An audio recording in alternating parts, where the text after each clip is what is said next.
Bonjour à toutes et à tous. Aujourd'hui, je vous présente Dormir c'est mourir de Gabri Molliste. C'est édité chez Bang Éditions depuis janvier 2021 et c'est pour la Ribambule.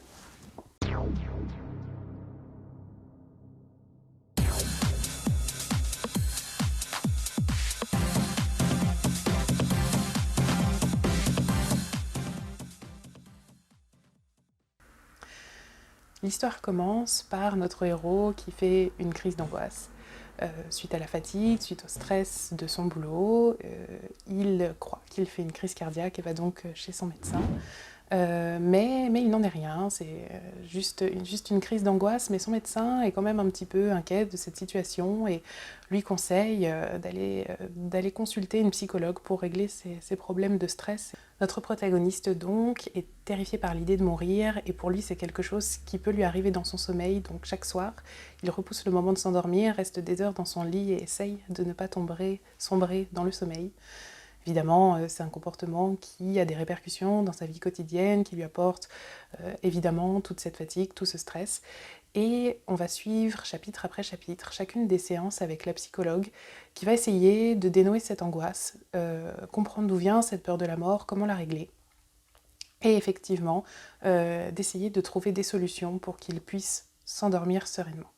Chaque chapitre va reprendre ses séances avec la psychologue et ensuite se continuer avec les rêves de plus en plus psychédéliques et de plus en plus étranges et absurdes que notre protagoniste va avoir après avoir réfléchi avec cette psychologue sur cette peur de la mort et cette peur du sommeil.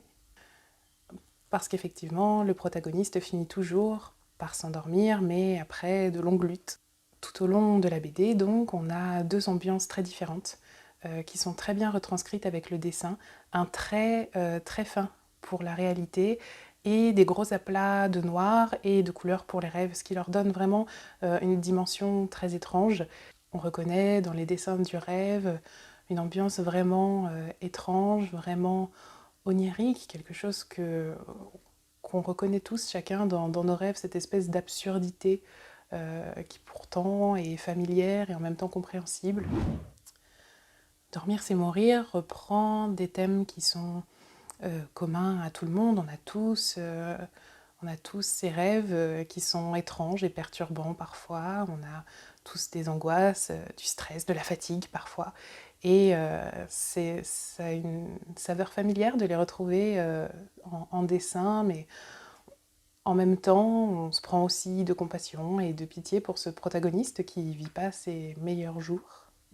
J'ai vraiment adoré cette lecture, j'ai trouvé ça très perturbant en même temps, d'être bousculée, d'être surprise. Beaucoup d'émotions, beaucoup de folie et c'était vraiment une lecture riche et étonnante.